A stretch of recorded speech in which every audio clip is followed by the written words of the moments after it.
ಕಾಂಗ್ರೆಸ್ ಶಾಸಕಾಂಗ ಪಕ್ಷದ ಸಭೆ ಇಲ್ಲ, ಸಿಎಂ ಸಿದ್ದರಾಮಯ್ಯ ಇಂದು ಕೇರಳಕ್ಕೆ.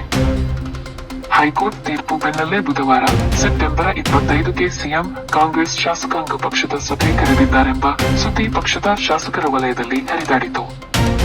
ಆದರೆ ಅಂತಹ ಯಾವುದೇ ಸಭೆ ಕರೆದಿಲ್ಲ ಎಂದು ಸರ್ಕಾರಿ ಮುಖ್ಯ ಸಚೇತಕ ಅಶೋಕ ಪಟ್ಟಣ ಸ್ಪಷ್ಟಪಡಿಸಿದ್ದಾರೆ.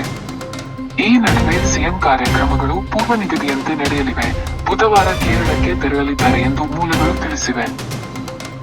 ಅದೇ ರೀತಿ ಕಾಂಗ್ರೆಸ್ನ ರಾಜ್ಯ ಉಸ್ತುವಾರಿ ರಣದೀಪ್ ಸಿಂಗ್ ಸುರ್ಜೇವಾಲಾ ಬೆಂಗಳೂರಿಗೆ ಆಗಮಿಸಿ ಈ ಬೆಳವಣಿಗೆಗಳ ಕುರಿತು ಪಕ್ಷದ ಮುಖಂಡರೊಂದಿಗೆ ಸಮಾಲೋಚನೆ ನಡೆಸಲಿದ್ದಾರೆ ಎಂದು ಹೇಳಲಾಗಿತ್ತು.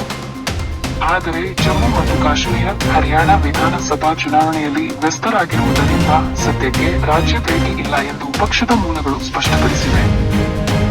ಕಾವೇರಿ ನಿವಾಸದಲ್ಲಿ ಚರ್ಚೆ.